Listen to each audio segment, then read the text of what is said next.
क्या कोई इंसान मतलब रोजाना सिर्फ 100 रुपए बचाकर भविष्य में लखपति बन सकता है? ओह, सुनने में तो ये एकदम किसी सस्ते जादू या इंटरनेट के क्लिकबेट जैसा लगता है। हाँ बिल्कुल। या फिर किसी ऐसे वादे की तरह जिस पर भरोसा करना बहुत मुश्किल है।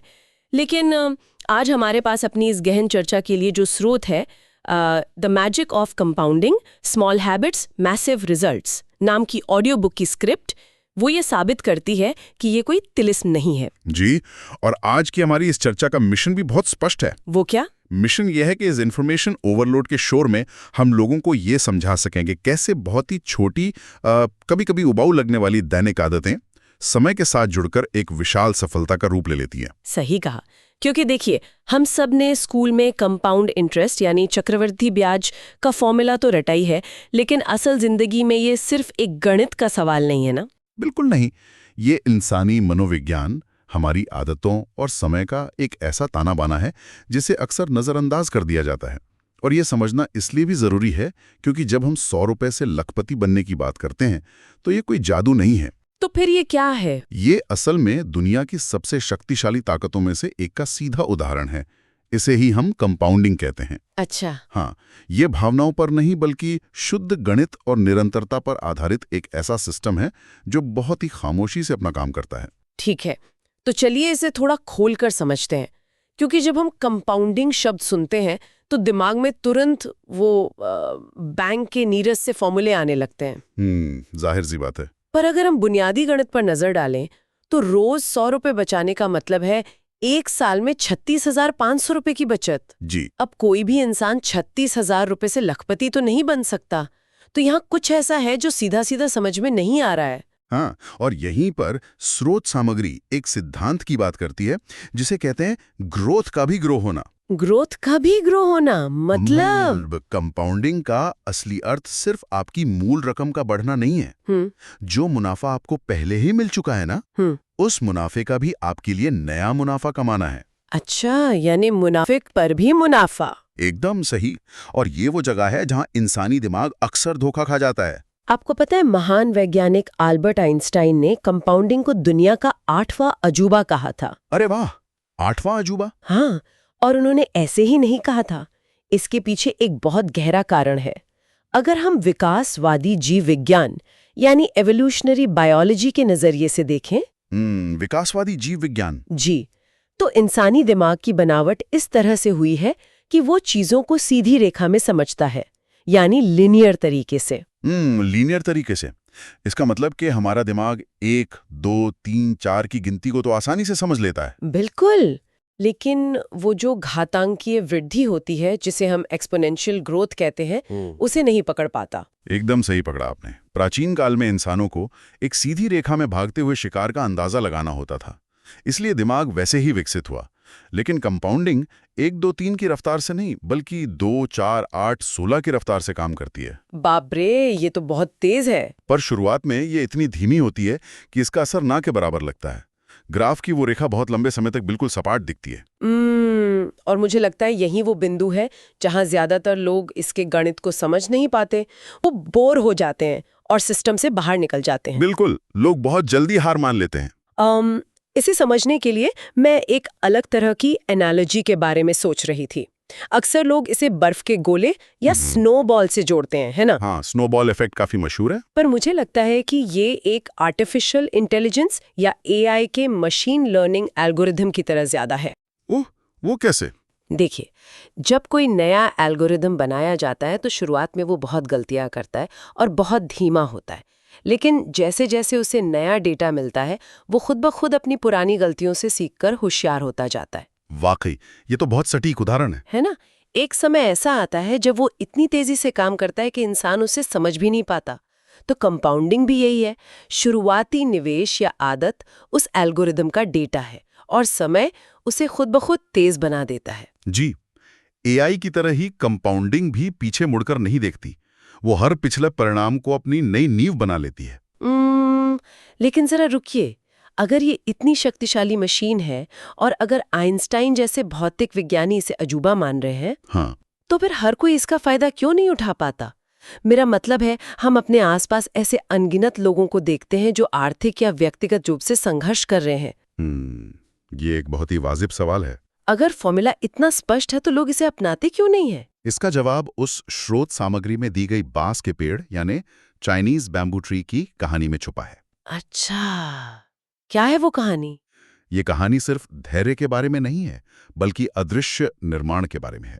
जब इस खास तरह के बांस को बोया जाता है तो पहले 5 साल तक जमीन के ऊपर विकास का एक छोटा सा तिनका भी नहीं दिखाई देता। 1 मिनट, 5 साल तक कुछ नहीं? जी हाँ, पूरे 5 साल।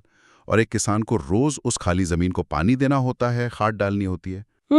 ये तो मनोवैज्ञानिक रूप से बहुत ही थका देने वाला काम होगा। इंसान हर दिन मेहनत कर रहा है, लेकिन उसे अपनी आंखों के सामने कोई परिणाम ही नहीं दिख रहा। यही तो सबसे बड़ा संघर्ष है। वो किसान सिर्फ जमीन से नहीं बल्कि अपने खुद के संदेहों से लड़ रहा होता है। बाहर से देखने वाले को लगता है कि कुछ नहीं हो रहा, लेकिन जमीन के नीचे वो पेड़ अपनी जड़ें इतनी गहराई और चौड़ाई तक फैला रहा होता है ताकि भविष्य में अपनी विशाल लंबाई का वजन सह सके। वाकई। और फिर 5 साल के उस अदृश्य संघर्ष के बाद वो बांस कुछ ही हफ्तों में 90 फीट तक बढ़ जाता है। बाप रे, 90 फीट! बिल्कुल। सफलता, नया कौशल सीखना या धन का निर्माण, ये सब इसी बुनियादी नियम पर काम करते हैं। जब कोई रोज कसरत करना या पैसे बचाना शुरू करता है तो शुरुआत में कोई बदलाव नहीं दिखता, क्योंकि वो अपनी जड़ें मजबूत कर रहा होता है। एकदम सही। और यहीं पर मुझे लगता है कि आज का समाज इस बांस के पेड़ के बिल्कुल उलट दिशा में चल रहा है। ओह, आप इंस्टेंट ग्रेटिफिकेशन की बात कर रही हैं? हाँ, आज की दुनिया जिस इंस्टेंट ग्रेटिफिकेशन या तुरंत संतुष्टि के मॉडल पर काम कर रही है, वो कंपाउंडिंग का सबसे बड़ा दुश्मन है। पूरी तरह से सहमत हूं।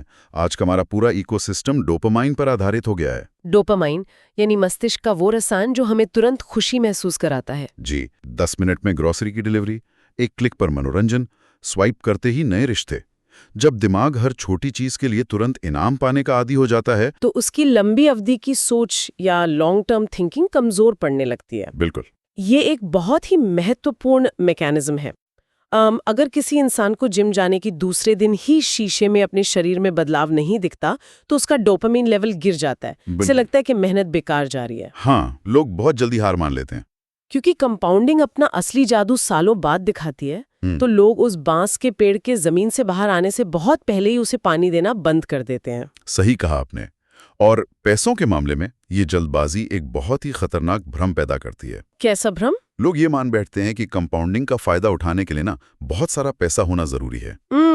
यहाँ आकर बात बहुत ही दिलचस्प हो जाती है, क्योंकि हमारे समाज में एक आम धारणा है कि निवेश तो अमीरों का खेल है। बिल्कुल। लोग अक्सर सोचते हैं कि जब मेरे पास लाखों रुपए होंगे तब मैं निवेश के बारे में सोचूंगा। हाँ, लेकिन हमारी स्रोत सामग्री इस धारणा को पूरी तरह से खारिज करती है। अगर हम उसी रोजाना के 100 रुपए वाले उदाहरण पर वापस लौटें तो असली चुनौती वो 36,500 रुपए इकट्ठा करना नहीं है। तो क्या है? असली चुनौती है उस 100 रुपए को खर्च करने की तुरंत इच्छा को रोकना। यानी समस्या बड़ी रकम की नहीं, बल्कि उस आदत को अपने व्यवहार का हिस्सा बनाने की है। बिल्कुल सटीक बात कही आपने। और इस व्यवहार को समझने के लिए स्रोत में राहुल और अमन की एक बहुत ही व्यावहारिक कहानी दी गई है। राहुल और अमन? जी, ये सिर्फ 2 दोस्तों की कहानी नहीं है, बल्कि 2 अलग-अलग मानसिकताओं का विश्लेषण है। राहुल की आदत थी कि सैलरी मिलते ही वो अपनी जीवन शैली को अपग्रेड कर लेता था। अच्छा, यानी नया फोन, महंगी गाड़ियां, हर सप्ताह पार्टी। हाँ, इसे अर्थशास्त्र में लाइफस्टाइल इन्फ्लेशन कहते हैं, जहां आपकी आमदनी बढ़ने के साथ ही आपके खर्चे भी उसी अनुपात में बढ़ जाते हैं। राहुल पूरी तरह से आज में जी रहा था। और समाज तो उससे सफल ही मान रहा होगा, क्योंकि उसकी सफलता तुरंत दिखाई दे रही थी। एकदम। और दूसरी तरफ अमन था। अमन शायद 100 या 500 रुपए रोजाना के हिसाब से निवेश कर रहा था। लेकिन मुझे जो बात सबसे ज्यादा दिलचस्प लगती है वो है अमन का मनोवैज्ञानिक संघर्ष। वो कैसे? देखिए, जब अमन अपने पैसे निवेश कर रहा होगा तो उसे एक मेंटल फ्रिक्शन या मानसिक घर्षण महसूस हुआ होगा। उसे अपनी तुरंत खुशी को मारना पड़ा होगा। शुरुआती 5 या 7 सालों में अमन की जिंदगी बाहर से देखने में बहुत ही साधारण या शायद थोड़ी संघर्षपूर्ण लगी होगी। जी, और यही कंपाउंडिंग का बोरिंग चरण है। लेकिन असली खेल 10 या 15 साल बाद समझ आता है। वो क्या? राहुल, जिसने अपने सारे पैसे तुरंत खुशी पर खर्च कर दिए थे, वो एक चक्रव्यूह में फंस गया। उसे अपनी महंगी जीवन शैली को बनाए रखने के लिए लगातार काम करना ही था। कोई बैकअप नहीं था उसके पास। बाप रे! वहीं अमन का पैसा, जो शुरुआत में बहुत छोटा था, अब उस एल्गोरिथम की तरह घातांकीय रूप से बढ़ रहा था। अमन में सिर्फ पैसा नहीं कमाया, उसने असल में विकल्प और आजादी कमा ली थी। यहाँ मैं एक गणितीय पहलू पर जोर देना चाहूंगी, जिसे अक्सर नजरअंदाज कर दिया जाता है। अमन की सफलता का सबसे बड़ा कारण उसका पैसा नहीं था, अच्छा। बल्कि वो अदृश्य ईंधन था जिसने उस पैसे को बड़ा किया, और वो ईंधन है समय। हाँ। अगर हम मैकेनिज्म की बात करें तो समय ही वो चीज है जो कंपाउंडिंग के चक्र को घुमाता है। ये एक बहुत ही सटीक बिंदु है। समय के महत्व को ऐसे समझा जा सकता है, मान लीजिए एक व्यक्ति 20 साल की उम्र में बहुत ही छोटी रकम का निवेश शुरू करता है। ठीक है। और दूसरा व्यक्ति 35 साल की उम्र में उसकी तुलना में 3 गुना बड़ी रकम से शुरुआत करता है। 3 गुना ज्यादा पैसा। जी, लेकिन जब दोनों रिटायरमेंट की उम्र यानी 60 साल तक पहुंचेंगे तो 20 साल की उम्र में शुरू करने वाले व्यक्ति के पास काफी ज्यादा संपत्ति होगी। लेकिन ऐसा क्यों? 35 साल वाले व्यक्ति ने तो बहुत ज्यादा पैसा लगाया था ना? क्योंकि कंपाउंडिंग में कितना पैसा से ज्यादा महत्वपूर्ण ये है कि कितनी बार वो पैसा खुद पर मुनाफा कमा पाया। ओह, मैं समझी। 20 साल की उम्र में शुरू करने वाले व्यक्ति के पास पूरे 40 साल का समय था। उसके पैसे को कई ज्यादा कंपाउंडिंग साइकिल या चक्र मिले। और 35 साल वाले व्यक्ति के पास सिर्फ 25 साल थे। बिल्कुल। समय वो जादुई तत्व है जो छोटे से छोटे गणित को भी एक विशाल परिणाम में बदल देता है। वाकई, ये विश्लेषण आंखें खोलने वाला है। देरी करने की कीमत इतनी भारी चुकानी पड़ सकती है, इसका अंदाजा लगाना मुश्किल है। लेकिन चलिए अब सिक्के के दूसरे पहलू पर बात करते हैं। जी बताइए। अगर हम इसे बड़ी तस्वीर से जोड़कर देखें तो क्या ये कंपाउंडिंग सिर्फ पैसों तक ही सीमित है? बिल्कुल नहीं, और स्रोत सामग्री इस पर बहुत जोर देती है। कंपाउंडिंग असल में प्रकृति का एक सार्वभौमिक नियम है। ये ज्ञान, स्वास्थ्य, कौशल और यहाँ तक कि हमारे रिश्तों में भी उसी तरह काम करता है। वो कैसे? अगर कोई इंसान हर दिन किसी नई चीज का सिर्फ 1% सीखता है या अपने काम में 1% बेहतर होता है, तो सुनने में ये 1% बहुत ही मामूली लगता है। हाँ, एक दिन में 1% बेहतर होने से तो कोई रातों रात विशेषज्ञ नहीं बन जाता। नहीं बनता।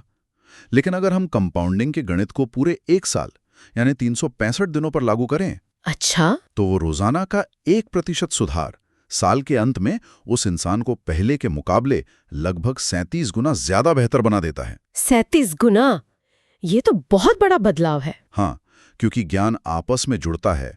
एक किताब में पढ़ा गया विचार दूसरी किताब के विचार से जुड़कर एक नई समझ पैदा करता है। बिल्कुल, रोजाना की छोटी छोटी अनुशासन की आदतें मिलकर एक ऐसे व्यक्तित्व का निर्माण करती हैं जिसे भेदना नामुमकिन हो जाता है। एकदम सही। ये 1% का नियम बहुत ही सकारात्मक और प्रेरणादायक है। लेकिन अगर हम हकीकत की जमीन पर रहें तो मुझे यहाँ एक गहरी चिंता भी दिखाई देती है। कैसी चिंता? जिसे मैं कंपाउंडिंग का डार्क साइड या अंधकार में पहलू कहूंगी। अगर ब्रह्मांड का ये नियम अच्छी आदतों को 37 गुना बेहतर बना सकता है, हाँ, तो इसका मतलब है कि ये बुरी आदतों को भी उसी रफ्तार से कंपाउंड करता होगा। अब बिल्कुल सही दिशा में सोच रही हैं। इसे ही स्रोत में नेगेटिव कंपाउंडिंग का नाम दिया गया है, और सच कहूं तो ये सकारात्मक कंपाउंडिंग से कहीं ज्यादा खतरनाक है। ये खतरनाक क्यों है? इसका मैकेनिज्म कैसे काम करता है? इसका मैकेनिज्म अदृश्य सामान्यीकरण या अदृश्य रूप से बेसलाइन के खिसकने पर काम करता है। मतलब? देखिए, जब कोई इंसान एक दिन जंक फूड खाता है या एक दिन अपने जरूरी काम को टालता है, तो ब्रह्मांड उसे तुरंत कोई सजा नहीं देता। हाँ, एक पिज्जा खाने से अगले दिन किसी को हार्ट अटैक तो नहीं आता। बिल्कुल। एक दिन क्रेडिट कार्ड स्वाइप करने से कोई दिवालिया नहीं होता। क्योंकि दर्द तुरंत नहीं मिलता, इसलिए इंसान का दिमाग ये मान लेता है कि इससे कोई फर्क नहीं पड़ता। अच्छा, यानी वो एक बुरा फैसला इंसान की नई नॉर्मल स्थिति बन जाता है। ठीक कहा। हर बुरा फैसला इंसान के प्रतिरोध की क्षमता को थोड़ा सा कम कर देता है। अगर आज काम टाला है तो कल काम टालना मनोवैज्ञानिक रूप से थोड़ा और आसान हो जाएगा। ये नेगेटिव कंपाउंडिंग धीरे धीरे इंसान की ऊर्जा, स्वास्थ्य और पैसे को खाती रहती है, और फिर सालों बाद अचानक एक दिन कोई गंभीर बीमारी सामने आती है या इंसान खुद को भारी कर्ज के पहाड़ के नीचे पाता है। तब उसे लगता है कि ये अचानक हुआ है। हाँ, लेकिन असल में ये उन हजारों छोटे और हानि रहित लगने वाले फैसलों का कंपाउंड इफेक्ट होता है। बाप रे, ये तो बहुत डराने वाला सच है। नेगेटिव कंपाउंडिंग की सबसे बड़ी चाल यही है कि वो अपना बिल तुरंत नहीं भेजती, वो सालों बाद भारी ब्याज के साथ वसूली करती है। एकदम सही कहा आपने। अब यहाँ एक बहुत ही व्यवहारिक सवाल खड़ा होता है। हम इंसान हैं, कोई मशीन तो नहीं। जाहिर है। तो अगर बुरी आदतें इतनी आसानी से बिना दर्द दिए अपनी जड़ें जमा लेती हैं, तो अच्छी आदतों पर टिके रहने का क्या तरीका है? ये एक चुनौती तो है। हाँ, अक्सर लोग किसी प्रेरणादायक वीडियो को देखकर या नए साल के जोश में जिम की मेंबरशिप ले लेते हैं, लेकिन कुछ ही हफ्तों में वो सारा जोश ठंडा पड़ जाता है। जी, तो जब ये मोटिवेशन साथ छोड़ दे, तब कंपाउंडिंग के ट्रैक पर कैसे बने रहे? इस सवाल का जवाब मनोविज्ञान के एक बहुत ही बुनियादी अंतर को समझने में है। प्रेरणा यानी मोटिवेशन और अनुशासन यानी डिसिप्लिन के बीच का अंतर। दोनों में क्या फर्क है? स्रोत सामग्री इस बात को बहुत स्पष्ट करती है कि प्रेरणा एक भावना है और इंसानी भावनाएं हमेशा बदलती रहती हैं, वो मौसम की तरह होती हैं। सही बात है। कोई भी इंसान हर दिन हर पल प्रेरित महसूस नहीं कर सकता। प्रेरणा आपको सिर्फ शुरुआत करवा सकती है। यानी वो सिर्फ एक चिंगारी है। बिल्कुल। लेकिन कंपाउंडिंग को चिंगारी नहीं, लगातार जलने वाली आग चाहिए। कंपाउंडिंग रोज की निरंतरता मांगती है और यहीं पर अनुशासन काम आता है। अच्छा। अनुशासन कोई भावना नहीं है, ये एक सिस्टम है।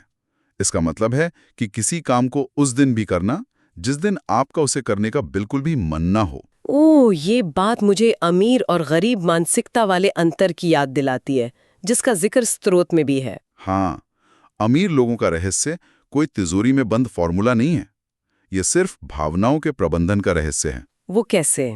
एक अमीर मानसिकता वाला इंसान अपने पैसों और समय को लेकर बहुत ही अनुशासित होता है। वो उस इंस्टेंट ग्रेटिफिकेशन वाले कीड़े को मारना सीख लेता है। यानी तुरंत खुशी की इच्छा को दबाना। जी, कोई भी बड़ा खर्च करने से पहले वो ये सोचता है कि अगर इस पैसे को कंपाउंड होने का समय दिया जाए तो ये भविष्य में कितना बड़ा बन सकता है। वो एसेट या संपत्तियां खरीदते हैं जो उनके लिए काम करें। बिल्कुल। इसके विपरीत गरीब मानसिकता हमेशा तुरंत मिलने वाली खुशी को चुनती है। वो ऐसी चीजें खरीदते हैं जिनकी कीमत समय के साथ घटती है। तो अगर हम इस पूरी चर्चा के आधार पर सफलता का कोई एक सूत्र, एक रियल वेल्थ फॉर्मूला डिकोड करना चाहें तो वो क्या होगा? वो फॉर्मूला बहुत ही सीधा है, लेकिन उस पर अमल करना सबसे मुश्किल है। फॉर्मूला है छोटे कदम प्लस निरंतरता प्लस धैर्य प्लस समय। और इन सब का नतीजा? इन सब का नतीजा होता है विशाल और अकल्पनीय परिणाम। ये फॉर्मूला इतना आसान और इतना बोरिंग है कि लोग अक्सर इस पर ध्यान ही नहीं देते। वो हमेशा किसी सीक्रेट शॉर्टकट की तलाश में रहते हैं। बिल्कुल। और यही इंसानी फितरत है। रोज सुबह उठकर कसरत करना उबाऊ लगता है। अपनी सैलरी का एक हिस्सा बिना छुए एक इंडेक्स फंड में डाल देना उबाऊ लगता है। जी। सोशल मीडिया स्क्रॉल करने के बजाय रोज 10 पन्ने किसी किताब के पढ़ना उबाऊ लगता है। लेकिन आज की इस गहन चर्चा से ये स्पष्ट हो गया है कि यही उबाऊ और साधारण आदतें ही असल में असाधारण परिणाम पैदा करती हैं। एकदम सही। दुनिया में सफलता का कोई ऐसा शॉर्टकट नहीं है जो स्थायी हो। तो इस सब का असल में क्या मतलब है? अगर हम इन सभी बिंदुओं को समेटें तो पैसे के संदर्भ में कंपाउंडिंग का अंतिम लक्ष्य सिर्फ बैंक खाते में जीरो बढ़ाना नहीं है। नहीं, बिल्कुल नहीं। इसका अंतिम लक्ष्य है वित्तीय स्वतंत्रता या फाइनेंशियल फ्रीडम हासिल करना। एक ऐसी स्थिति जहां इंसान का पैसा उसके लिए एक वफादार मशीन की तरह दिन रात काम करे, ताकि वो इंसान सिर्फ अपनी महीने की तनख्वाह का गुलाम बनकर ना रह जाए। बिल्कुल, वो अपनी शर्तों पर अपना समय बिता सके। और वित्तीय स्वतंत्रता की इस यात्रा में एक सबसे बड़ी रुकावट वो सोच है जब इंसान कहता है मेरी तो उम्र निकल गई, अब शुरू करने से क्या फायदा। हाँ, ये बहुत लोग सोचते हैं। लेकिन स्रोत सामग्री यहाँ एक बहुत ही कड़वा लेकिन जरूरी सच याद दिलाती है। कंपाउंडिंग का पेड़ लगाने का सबसे अच्छा समय 10 साल पहले था, जो कि अब बीत चुका है। और दूसरा सबसे अच्छा समय कल नहीं है, बल्कि आज है, इसी पल। सुनने वालों के लिए एक बहुत ही स्पष्ट संदेश है कि शुरुआत करने में कभी देर नहीं होती। बिल्कुल। इससे कोई फर्क नहीं पड़ता कि रकम सिर्फ 100 रुपए है या समय सिर्फ 15 मिनट का है। सबसे जरूरी है उस रुकी हुई मशीन को स्टार्ट करना। जी, उस कंपाउंडिंग के पहिए को आज ही से घुमाना शुरू करना। ये एक बहुत ही सशक्त संदेश है। मशीन को स्टार्ट करना ही सबसे बड़ी जीत है। और इससे एक बहुत ही महत्वपूर्ण सवाल खड़ा होता है जिस पे गहराई से विचार किया जाना चाहिए। अच्छा, वो क्या? आज की इस चर्चा में हमने ये तो डिकोड कर लिया कि कैसे एक व्यक्तिगत स्तर पर छोटी आदतें इंसान का पूरा जीवन बदल देती हैं। लेकिन जरा सोचिए, अगर हम इस नियम को एक बहुत बड़े पैमाने पर लागू करें, अगर किसी विशाल समाज, किसी देश या पूरी मानव सभ्यता की छोटी छोटी सामूहिक आदतें दशकों और सदियों तक इसी तरह कंपाउंड हों, तो उसके क्या परिणाम होंगे? अरे वाह, ये तो बहुत बड़ा विचार है। क्या दुनिया की महान सभ्यताओं का अचानक से उदय होना और फिर ताश के पत्तों की तरह उनका पतन हो जाना, देशों का अमीर या गरीब होना, कहीं ना कहीं इसी पॉजिटिव या नेगेटिव कंपाउंडिंग का ही सामूहिक नतीजा तो नहीं है? क्या बात है। क्या हमारा पूरा समाज भी अनजाने में इसी नियम से बंधा हुआ है? ये एक ऐसा विचार है जिसे आने वाले समय में जरूर खोजना चाहिए। वाकई, ये तो दिमाग के दरवाजे खोलने वाला विचार है। इसका मतलब है कि व्यक्ति से लेकर पूरी मानव सभ्यता तक सब कुछ इसी खामोश, अदृश्य लेकिन सबसे ताकतवर नियम के असर में है। बिल्कुल। और इसी भारी लेकिन जरूरी विचार के साथ हम आज की इस गहन चर्चा को यहीं रोकते हैं। शुरुआत में हमने जो 100 रुपए का सवाल उठाया था, अब वो कोई जादू नहीं बल्कि विशुद्ध विज्ञान और मनोविज्ञान का मेल साबित हो चुका है। एकदम सही। सही दिशा में उठाया गया हर दिन का एक छोटा सा कदम समय के साथ मिलकर किसी भी पहाड़ को हिला सकता है। अपना कंपाउंडिंग एल्गोरिदम आज ही से ट्रेन करना शुरू करें। इस विस्तृत विश्लेषण में हमारे साथ गहराई तक जाने के लिए बहुत बहुत धन्यवाद।